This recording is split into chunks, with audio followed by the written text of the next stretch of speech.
Assalamualaikum warahmatullahi wabarakatuh. Apa kabarnya teman-teman semuanya?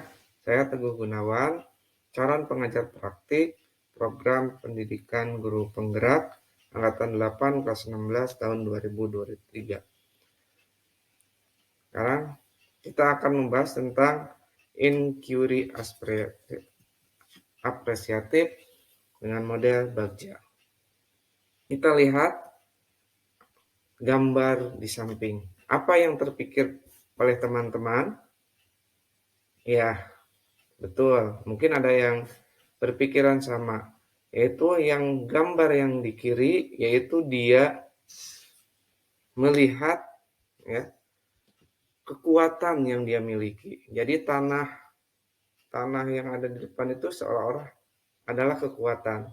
Dan dia berpikir apa yang akan dilakukan. Sedangkan gambar yang kanan, yaitu dia berpikir tentang kesalahan-kesalahan, tentang apa yang tantangan yang akan dilakukan dan keburukannya. Gitu. Nah, jadi inquiry apresiatif itu adalah sebuah paradigma dan pendekatan yang dipakai sebagai model manajemen, ya pengaturan maksudnya. Perubahan yang fokus pada kekuatan, apa yang telah dimiliki dan apa yang dapat dilakukan atau diberdayakan dari kekuatan tersebut.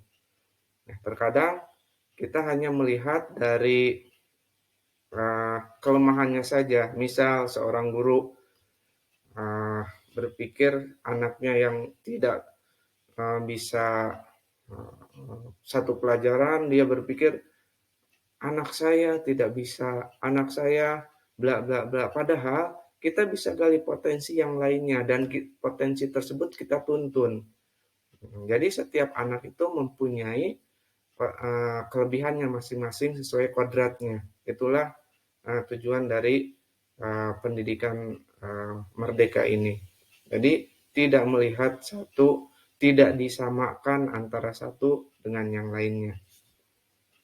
Lalu transformasi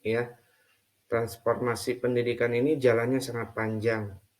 Dan sebagai pendidik kita harus sabar. Kadang di situ jalannya berliku, kadang ada yang buntu, tapi jangan menyerah semuanya, ya. Karena ini untuk pendidikan anak-anak kita. Nah, dalam melakukan transformasi pendidikan ini ada sebuah model, ya, inquiry apresiatif ini menggunakan model Bagja. Bagja itu akronim dari B-nya buat dulu pertanyaan. Jadi ketika kita mempunyai inisiatif, ketika kita mempunyai rencana, buat dulu pertanyaan. Pertanyaan utamanya apa? Setelah dibuat pertanyaan, kita ambil pelajaran. Ya, kasus-kasus sebelumnya yang sudah berhasil kita ambil, kita modifikasi, kita jadikan pelajaran. Lalu setelah itu G-nya kita gali mimpi. Setelah kita mengambil pelajaran dari kasus sebelumnya, kita gali mimpi. Mau apa nih? Kita mau seperti apa? Lalu setelah digali mimpinya, muncullah ide, jabarkan rencana. Rencana kita untuk kasus ini bagaimana? Lalu setelah dijabarkan rencana, atur eksekusi. Lalu mulai bergerak. Pada kasus ini, dengan metode model Bagja ini, saya di SDN Cilangkap saya membuat satu kasus, yaitu seperti model atap kemarin, ya, karena model atap itu model yang masih umum dan Bagja ini untuk merincinya. Judulnya membuang sampah pada tempatnya. Yang saya lakukan di poin B, yaitu pertanyaan yang saya buat, apa yang harus dilakukan untuk membuat lingkungan sekolah bebas dari sampah. Dan tindakan yang saya lakukan atau penyelidikannya, yaitu pertama, berdiskusi dengan siswa tentang manfaat kebersihan, supaya mereka, kenapa berdiskusi? Supaya mereka merasa terlibat dan merasa dihargai. Lalu berdiskusi juga tentang lingkungan nyata di sekolah kita itu bagaimana, tentang kebersihannya. Nanti dituliskan dalam sebuah note, setelah itu dikumpulkan, lalu pendapatnya disampaikan dan kita eksekusi bareng-bareng. Lalu pada poin kedua, poin A, ambil pelajaran. Pertanyaan yang saya lakukan yaitu tempat mana yang sudah menerapkan kegiatan bebas sampah. Kedua, apakah berdampak bagi lingkungan? Yang ketiga, bagaimana keadaan tempat tersebut? Dari pertanyaan tersebut, saya melakukan tindakan mencari profil sekolah ataupun tempat umum lain di sekitar lingkungan kita yang sudah bersih, tidak ada sampah. Jadi kita mencari dari mengambil pelajaran dari tempat tersebut, kenapa kok bisa bersih? Terus apa dampak bagi lingkungannya? Kita lihat nyaman apa tidak, lalu kesehatan lingkungan sekitarnya bagaimana, seperti itu. Kita ambil pelajaran dari situ. Lalu tahap yang ketiga, kita gali mimpi. Saya membuat pertanyaan, bagaimana rasanya mempunyai sekolah yang bebas dari sampah?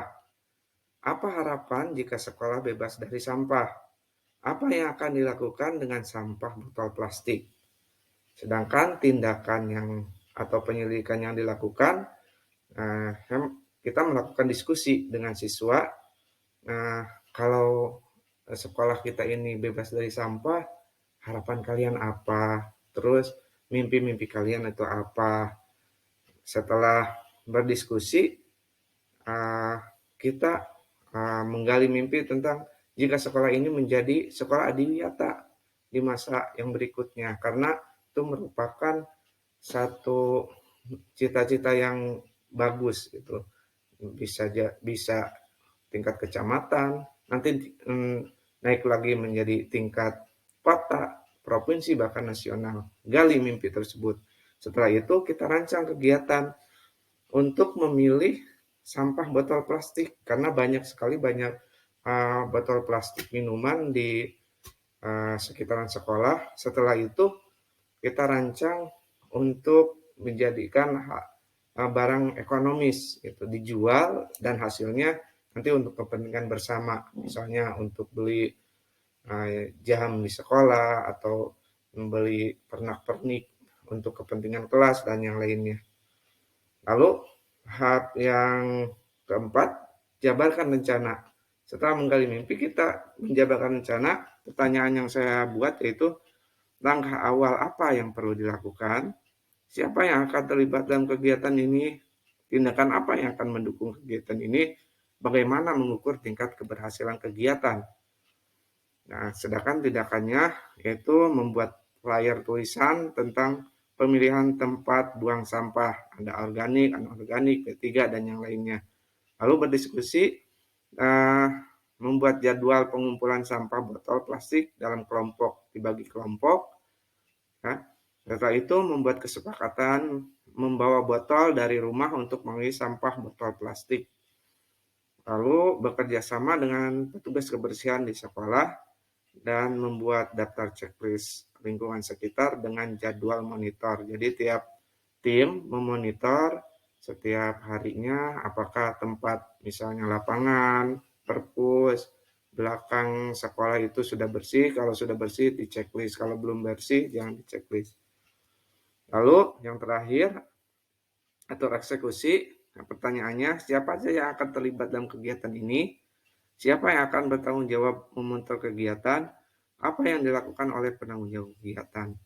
Jadi yang akan terlibat di sini tentunya semuanya stakeholder sekolah seperti siswa, guru, penjaga kebersihan, dan masyarakat yang ada di lingkungan sekolah. Lalu tindakan yang lainnya menyusun tim kerja. Setelah menyusun tim kerja, menentukan area yang akan dimonitor oleh penanggung jawab yang tadi. Memonitor tempat-tempat yang telah didiskusikan dengan anggota tim. Yang itulah langkah kecil kami di sekolah yang mungkin akan dilaksanakan insya Allah agar terjadi transformasi pendidikan, perubahan menuju ke arah yang lebih baik dengan hal-hal yang kecil. Terima kasih dan ada quote yang terakhir, yaitu seorang pemimpin bukan hanya mampu untuk memberi perintah, akan tetapi mampu mengambil keputusan, memberi suri toladan, dan membuat solusi. Transformasi pendidikan bisa berdaya dengan adanya pemimpin yang berkarya. Terima kasih. Assalamualaikum warahmatullahi wabarakatuh.